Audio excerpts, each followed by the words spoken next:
Assalamualaikum warahmatullahi wabarakatuh. Perkenalkan, nama saya Fanya Febriangelia dari kelas 2 SIA. Kali ini saya akan menjelaskan sebuah penambahan fitur-fitur dari Android Studio, yakni ada toolbar dan option menu, ada web view, dan vector asset.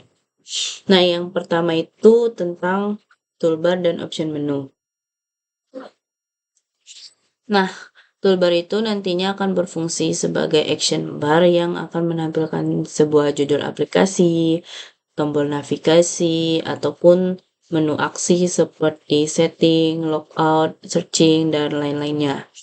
Nah, untuk mengimplementasikan toolbar ini, kita menggunakan XML di bagian ini. Nah, kita tambahkan kode ini Android x.appcompat.widget.toolbar. Lalu kita atur settingannya. Di sini ID-nya ada layout widget, layout width-nya, layout height, background, constraint, dan lain-lainnya. Nah, lalu di bagian activity artikelnya ini, kita agar toolbarnya itu aktif, kita tambahkan set support action bar binding.toolbar. Itu toolbarnya itu ID dari di XML tadi, lalu support action bar, lalu kita set display home-nya, set display show home-nya jadi true. Nah, itu agar toolbarnya itu aktif, tampilan toolbarnya itu jadi aktif. Nah, untuk dia tombol back-nya itu kembali bisa berfungsi, jadi kita tambahkan di sini kode override fun and on option item selected. Nah, ini untuk agar tombol back-nya itu bisa diklik dan kembali ke halaman sebelumnya.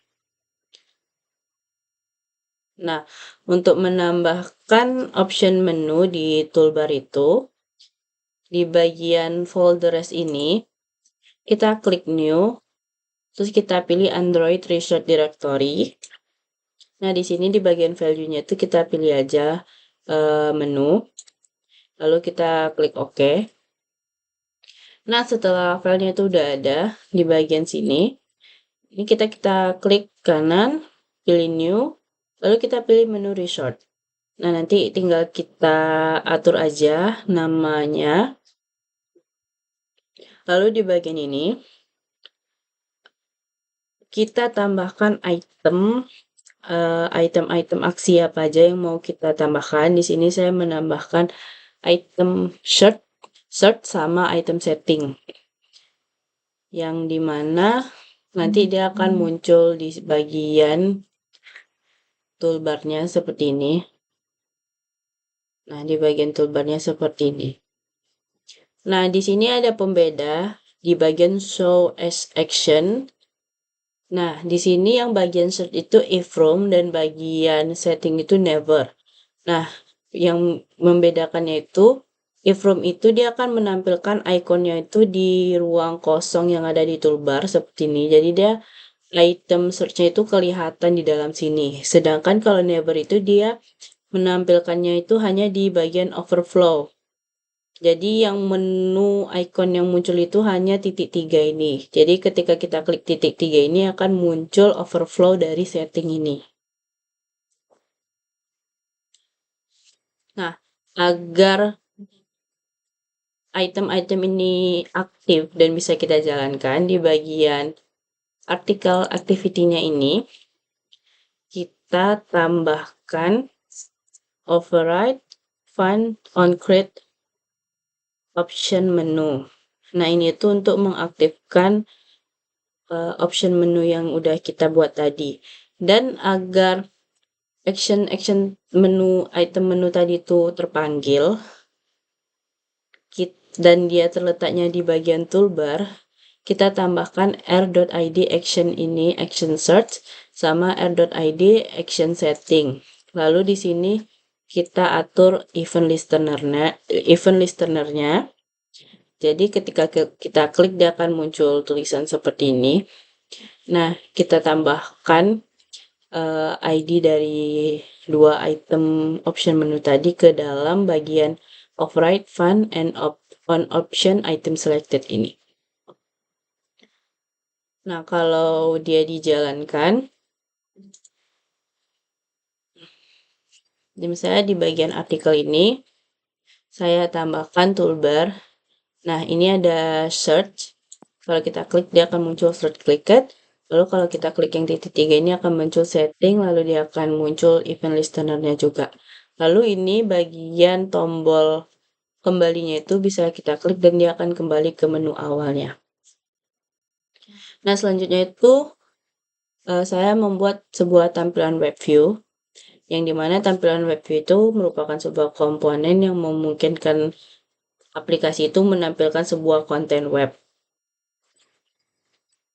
Nah, untuk di tampilan web view itu, di sini saya sudah buat activity baru.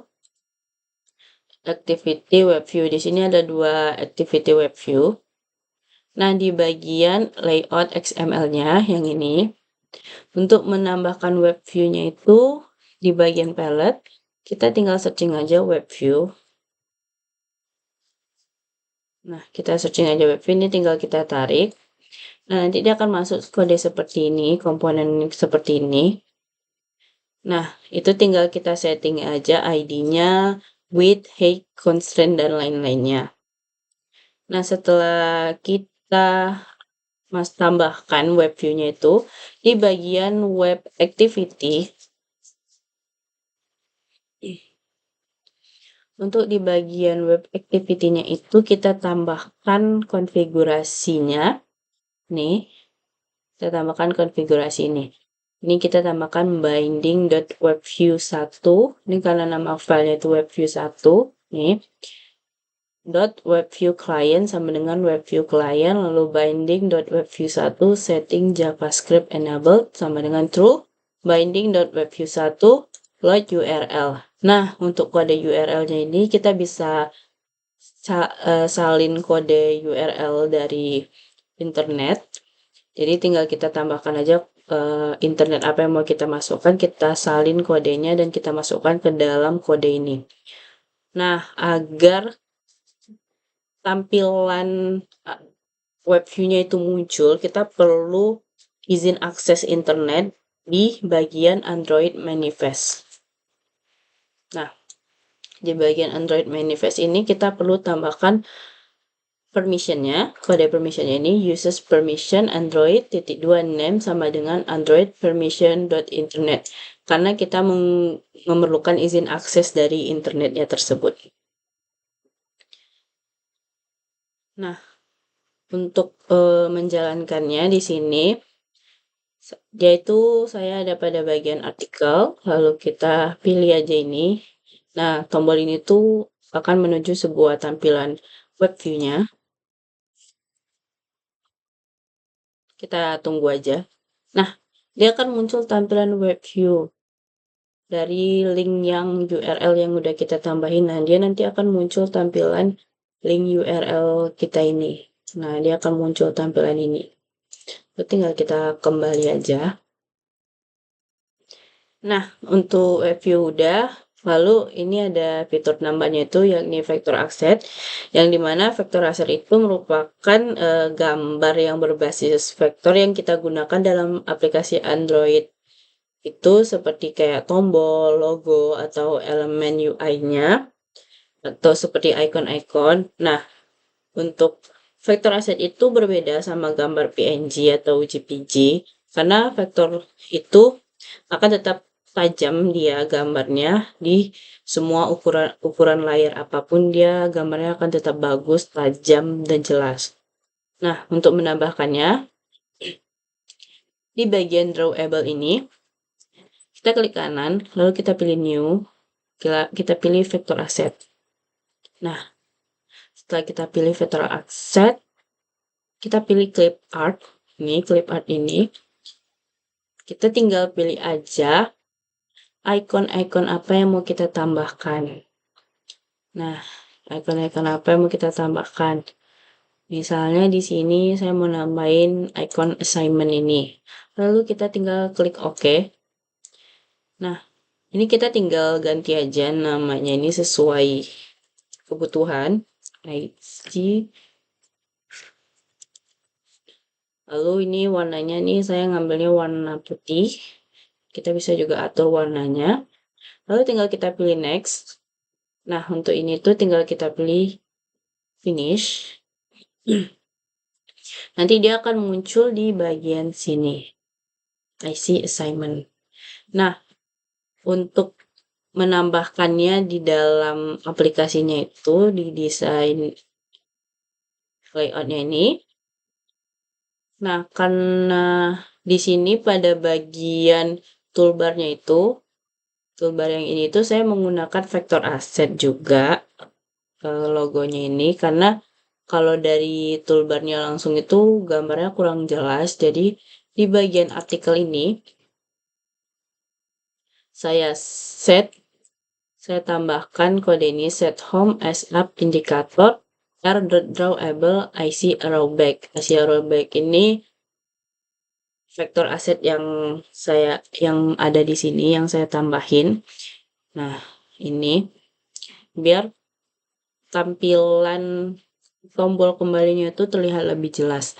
Nah, kalau untuk nambahin di bagian ininya, bagian sebelah sini, itu tuh kita ke bagian layout.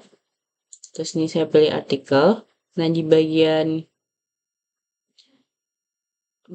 tombol ini, nih, itu tuh saya tambahkan nih kode ini app icon sama dengan add_drawable/IC arrow forward. Ini nama iconnya itu IC arrow forward. Lalu di sini ada app icon gravity text start yang dimana ini tuh berfungsi biar iconnya itu posisinya tuh letaknya tuh mau di bagian awal seperti ini atau dia bagian awal nih, ini bagian awal sebelum teks atau dia mau di bagian akhir. Nah, kalau untuk bagian akhir itu tinggal posisinya start ini kita ganti jadi end. Seperti ini.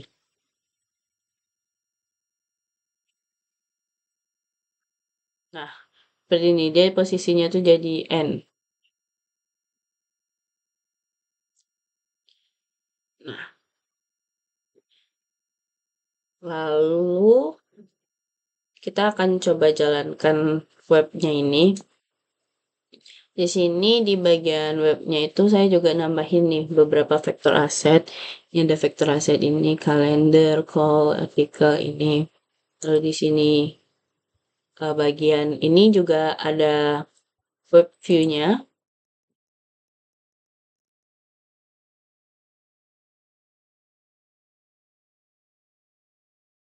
Nah, di sini juga ada web view-nya. Jadi dia bisa jalan. Dan mungkin cukup sekian penjelasan dari saya. Wassalamualaikum warahmatullahi wabarakatuh.